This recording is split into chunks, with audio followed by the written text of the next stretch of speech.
Hi all, thanks for joining us. I'm Michael, and we're going to be playing some music for you today, all on Zoom and Cleanfeed.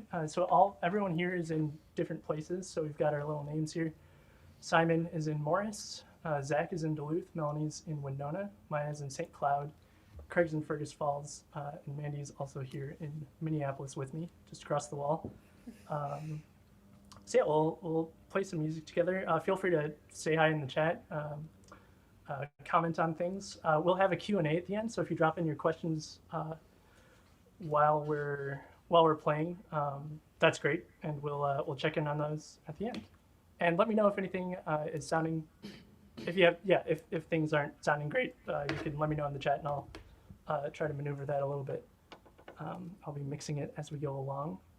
But yeah, thanks so much all for being here, and we'll hop right into this first piece with Zack, if you want to take it away.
So the tricky thing about live remote music is that we're all in these different places. We're just connected over the internet. We use Cleanfeed for the audio just because it's a lot clearer than Zoom. And it's just a website you can go to and connect with each other. And the trickiest thing is the lag that's involved. So we're about like a second behind each other, half second behind each other. So there's a lot of flexible notation that we use here, a lot of improvisation. So when I say I compose these things, I kind of just created the structures that everyone gets to kind of pour their music into. So just to demonstrate a little bit, the tricky part about Cleanfeed, Mandy, if you could just play some slow, steady quarter notes, and then after a second, if you all try to hop on, just to show that we can't quite do that, even if we wanted to. All right.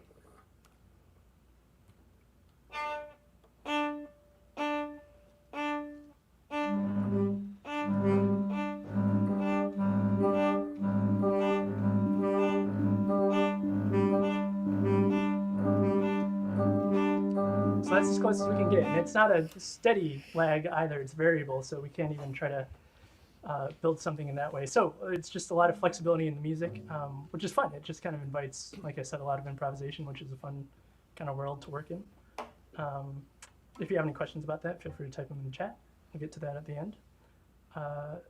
So we'll move on to the next piece, which I'm calling Cygnus the Swan. And the working title is 29 Cycles. And yeah, you can go ahead and take it away, Zack, when you're ready.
So the next piece is, well, the next two pieces. The first one is called Star Trail.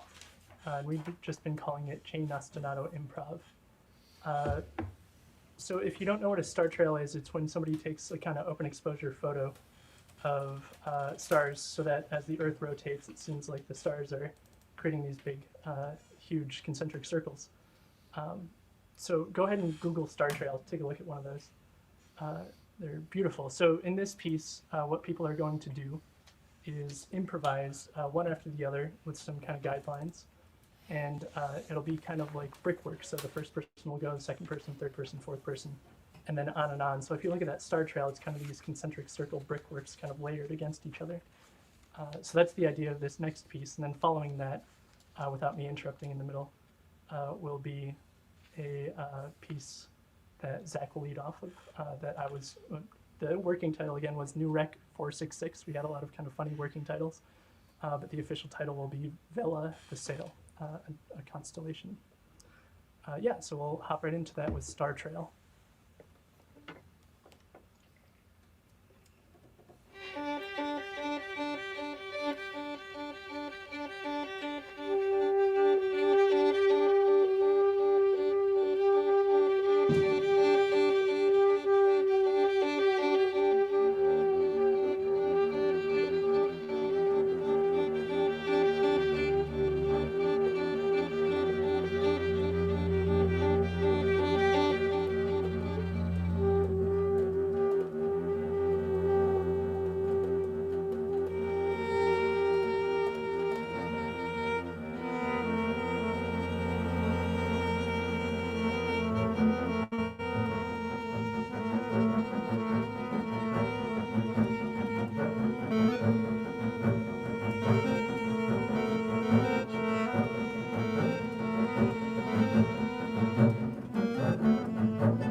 That was Vela the Sail, which named thusly for the constellation theme, and also just kind of like the feeling of wind, water, motion, kind of sailing along. So the theme, Constellations, title of the concert, is derived mostly from the fact that we're our own little constellation here, spread across Minnesota, and that's indicative. Like it's represented in the cover art that Joey Barrett has done. Very nice art. You should check out her website. You can find it in the description below. Yeah, so we're Constellation here, just the stars among the millions here, finding our little connections to each other and putting together our little music stories. So this next piece is titled Constellations, and it is inspired by a bortle scale image. So the bortle scale is something that ranks kind of how the sky looks at night in a place. So ranging from like in the middle of a big city, going to the suburbs, kind of out there, out somewhere you would camp, and then like out into a dark sky park kind of place. So in this piece, we'll kind of progress through those different kind of bortle scale locations, starting with just seeing like one or two little stars in the sky, like one over here, one over there, just disconnected little points. And then by the end of the piece, the sky will be full of stars. And then following that, we'll have another star trail with different instructions given to the performers. So constellations and then star trail.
And last, we have a piece called G Cloud, working title.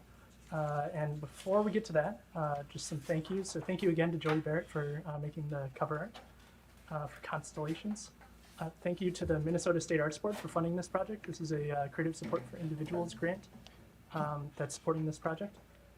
So thank you to the Minnesota State Arts Board, and thank you to the voters of Minnesota for making that funding possible. It lets us do a lot of cool things here. And thank you to the musicians for jumping on this project. This is a really kind of unique thing to ask people to do, and unique thing to participate in. So thank you all for being part of this. And thank you, the audience, for being here, participating in the chat. Thank you. And stick around for the Q&A after. So we'll stay here just as you see us on Zoom and Cleanfeed. And you can type your questions, and there's a short delay between when you hear us and when I'll see your question, but type in your question or comment for any of us, for me, for any of the musicians. So stick around for that. We'll do that just after this next piece. And I feel like there's one more thing. If I remember, I'll say it after, so stick around for that too. But we'll hop into this next piece here in just a moment. And thank you all for being here. All right.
Let's hear it for those musicians. Yeah. You're all clapping too. Thanks. Yeah, wonderful, wonderful stuff. Thanks all musicians for being a part of it. So Q&A, here we are, we made it to Q&A. So go ahead and drop your questions in the chat, comments, things you want us to talk about. We'll be here for a little bit. I'll scroll through and look at the previous chat, see what's up there. In the meantime, musicians, if you have any questions for me or for each other, feel free to ask those as well. Let's see what we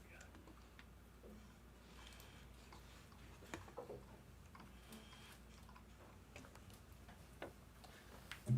Maggie I have a question. Oh yeah, go on. Oh, Go on. no, go ahead. Maggie asked, with the lag, does that mean the pieces sound different each time you play it? Yeah, that's kind of built in to the way that I had to write it and that we had to put it together here.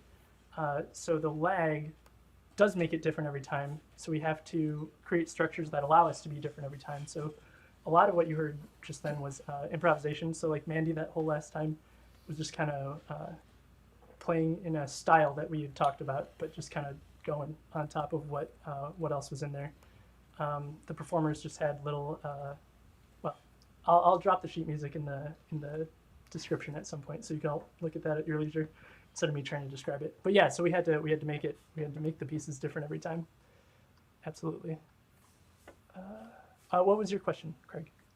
Oh, my question was for Zack, and mostly just if you could walk us through your setup there, because the rest of us, I think, is pretty straightforward what we're doing, but it's there's a little more mystery in what Zack is doing. Before we get to Zack, yeah, I'll just say what everyone's playing. Or actually, if you just want to one by one, I'll point you out and you play a little bit on your instrument. Oh. My Aunt Barbara was asking about that. So Simon, if you play a little bit on your clarinet.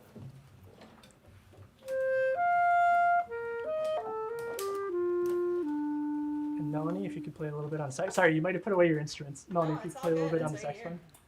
Yeah, any saxophonists in the room, I actually am sneakily on a kind of a jazz setup, and so I try to fade in and out. I try not to be too jazzy, but...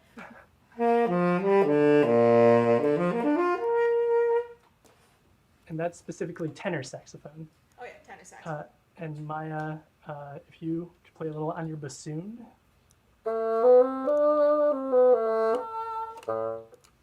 And Mandy, if you could play a little bit on your violin. They were also playing viola on one piece, but you don't have to get the viola. And Craig, if you could play a little bit on your bass.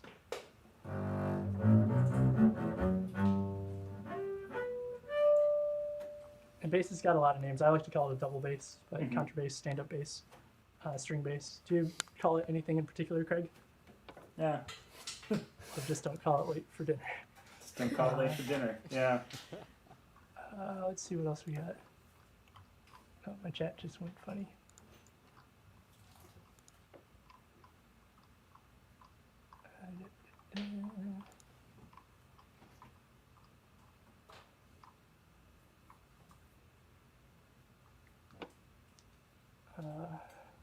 All right, we got a question. Do you write the motifs that the instrumentalists use as a basis for their improvisation?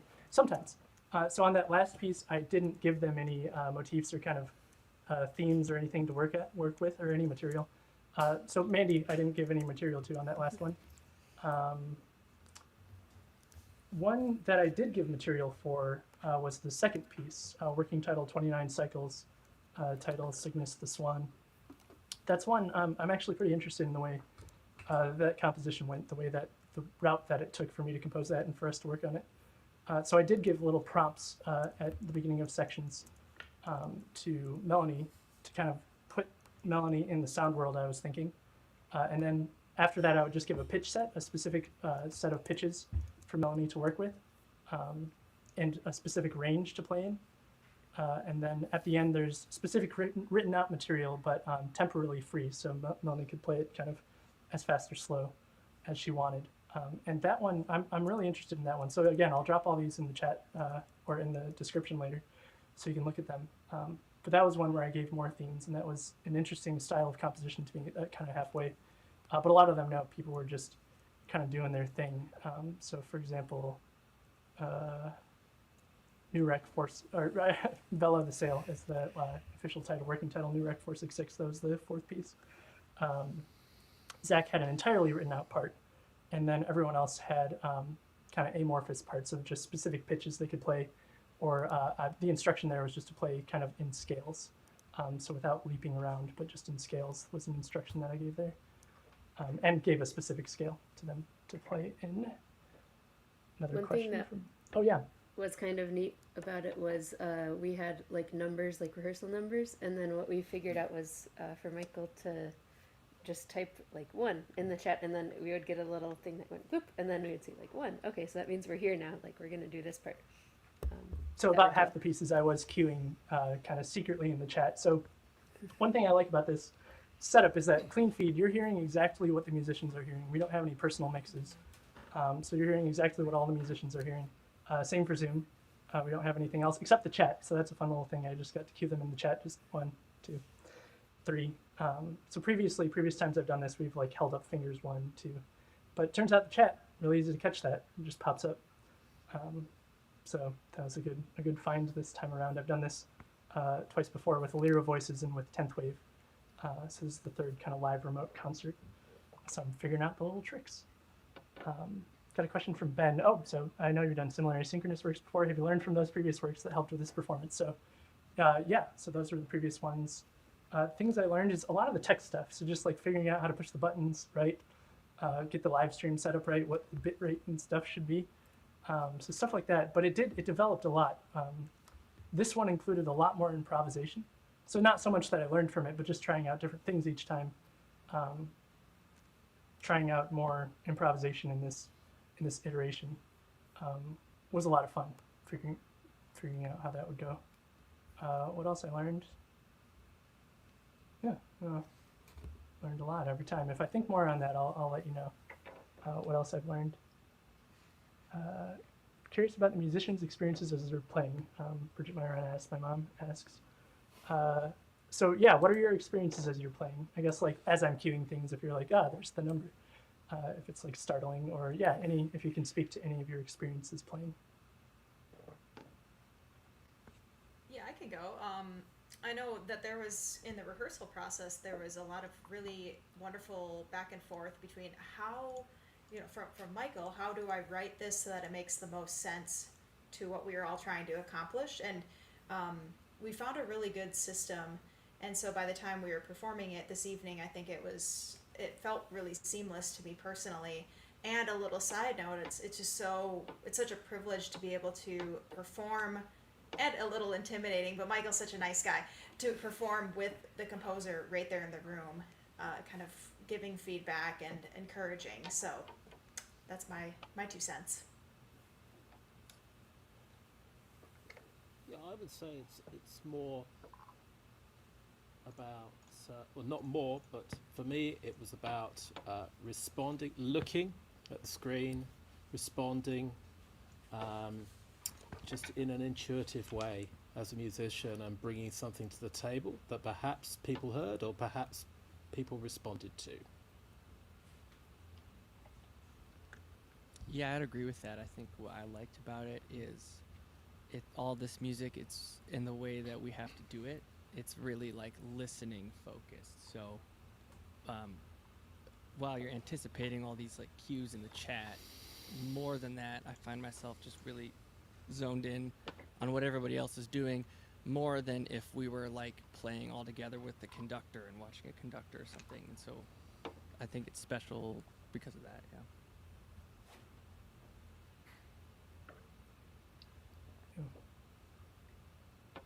Yeah, and my experience with it is it's been great to work with all these performers. Some of them new to me for this project, so it's just been a lot of fun, and they were very flexible with me getting the music to them quite late. That's something I didn't learn from last couple times. I just got the music to them kind of hot off the presses, and it worked out. It worked out great. Everyone's very flexible. I appreciate that a lot. Thank you guys. One thing in the specific notation was like how to communicate. So this is something I learned from last time I was thinking on it, is how to communicate how material should be repeated, how often it should be repeated, in what way it should be repeated, how kind of malleable material is. So working with notation, like taking the stems off of note heads, the specific spacing of those note heads, working with box notation to imply something should be repeated flexibly, and then working with other kinds of notation to imply something, a more rigid kind of repeat, just working with repeat signs. So getting the notation really precise to communicate kind of flexible meanings was kind of at odds with each other. And that's something I've been learning each time I do this, getting a little bit clearer in my notation each time. What other questions have we got? So how do you rehearse these pieces? So this is just like we do here on Zoom and Cleanfeed. I would bring new pieces. So each rehearsal, I think we did 3 rehearsals and a workshop or 2. And then I had one-on-one meetings with everyone. So one-on-one meeting to kind of get the tech all set up and try out some fragments together. And then do workshops, because a lot of this was very flexible notation that we had to kind of figure out together. Melanie spoke to that a little bit. That I had to be in all of the rehearsals. I had to be right there kind of saying like, oh, this works, this doesn't, like, can we try this way? Just because and with the improvisation, everything being so different every time, I had to be there to kind of help shape it. I guess I didn't have to, but I was there to help shape it. So that's kind of how the rehearsals went. What else we got?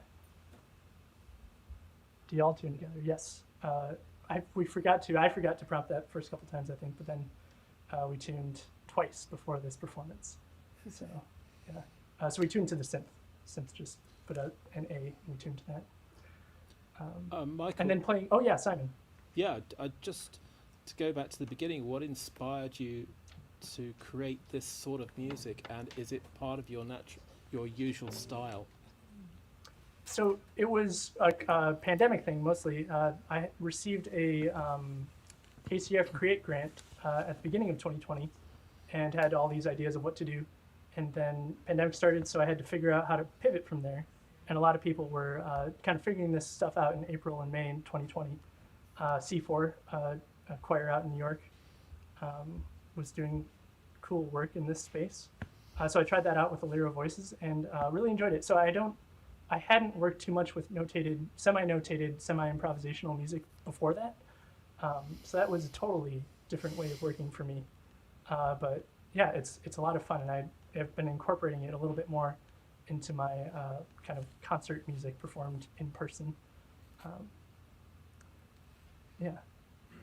Can you all speak to playing in tune? So we tune with each other, but like, how is it to play like in tune on this kind of setup, different from playing in person?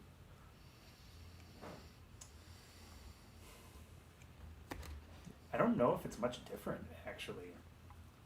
I'm still listening around, and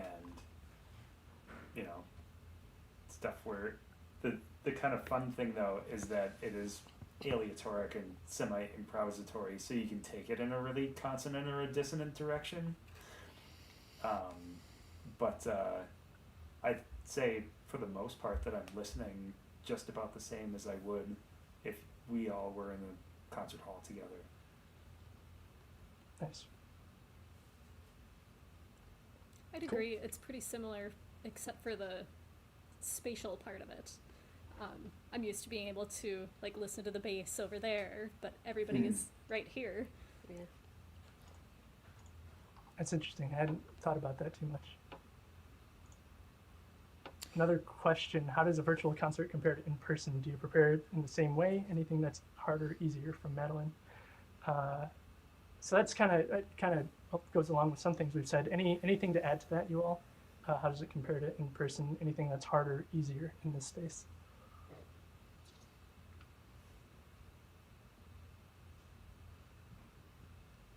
Just like the tech stuff is like Cables, microphones. Yeah, getting everything plugged into the right stuff. Yeah. Does my internet work? Yeah. That's the only thing that feels different besides the fact that I'm by myself in my house. Yeah. One thing I always think is funny about Zoom calls in general, and also these rehearsals and performances, usually you get to like mill in and mill out and like hang out kind of before and after. But you lose like just that social aspect. So sometimes after rehearsal, they'd say like, hey, anyone you just want to hang out on the call for a minute after, just kind of as we're milling around in the imaginary space here. So that was something different, social aspect before and after rehearsal. Yeah, I that felt sense like, of. Oh, sorry. I was just gonna say I had to remind myself to like look at the video sometimes, and I like somebody else had said earlier it was more like listening focused than looking. I guess that's a big difference. Like you can look at the video, but I don't know, it's less connection visually than when in person, I feel like. I was going to say it's the sense of atmosphere is different. It's not the same as being in a concert hall. You're in your room. Mm-hmm. So although atmosphere is created through the music, it's a different. Doesn't have that visceral effect of being in a room with others. Yeah, and the sound is going to be compressed to some degree, so you lose some element of the overtones, just like those extra little bits on top. So that's an element too. But yeah, I find it. So this kind of ties into the next question here. Where do you all meet each other? A lot of us wouldn't play together if we didn't have something like this to kind of tie us all together, which is neat. So I know Zack from working at the Minnesota Orchestra together there in the ticket office, and we've collaborated on a lot of music things over the years. Since then, Mandy's my partner, so we know each other, and we do a lot of music things together as well. Maia, if you want to speak to how we know each other through the Film Score Fest and the House Leader program. If you want to talk about your House Leader stuff real quick, I just really enjoy it. I think it's really cool. And we know each other through that a bit. Yeah, I think we initially met through Film Score Fest, which is an event where an orchestra plays live scores while films are being screened, and they're all new projects. But Mikey's the orchestra, I don't know, what is your title? Score Manager? editor, kind of. Okay. But Mikey has also been a house leader in my elementary music classes. We have a house system that's similar to Harry Potter houses, except each house is led by a real-life musician who serves as a mentor to my students throughout the school year. So they send questions to him, and he sends his answers back. We've done video visits. You came and visited my classes a few times. Mandy has also been a house leader, but both just wonderful mentors for my students and brought so much knowledge and experience that I don't have to teach my students. Yeah, That was a really great experience to get to make see little someone flags. instrument. They make little flags for the house leader. Yeah. Yes. So fun. Yeah, and then Craig, I was connected to through. It was a kind of string of connections that led me to Craig, and then Craig connected me with Simon. So that was the kind of like outer circle of being brought in and connected through this constellation network here. And then Melanie, I was a connection through, I think, Area Samura, or Kurt Hettenberger, or both recommended Melanie. Yeah, and really, really glad that they did. It's great to be connected with you all. Super cool to play with all of you. Yeah, it's Yeah. very, very neat. Definitely the coolest part. Yeah, well, great. I might have missed a question in there. If I did, I'll answer it in the comment in the YouTube description, unless you can get it in real quick. But we'll go ahead and wrap up here. Unless there's any last thoughts from the musicians.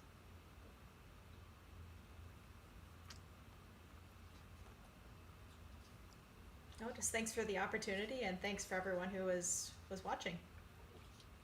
Yeah. Thanks all for being here. And the last question, do you have cool house names? It's just our names, which is cool. So it's Maiorana House, Fassett House, That's fun.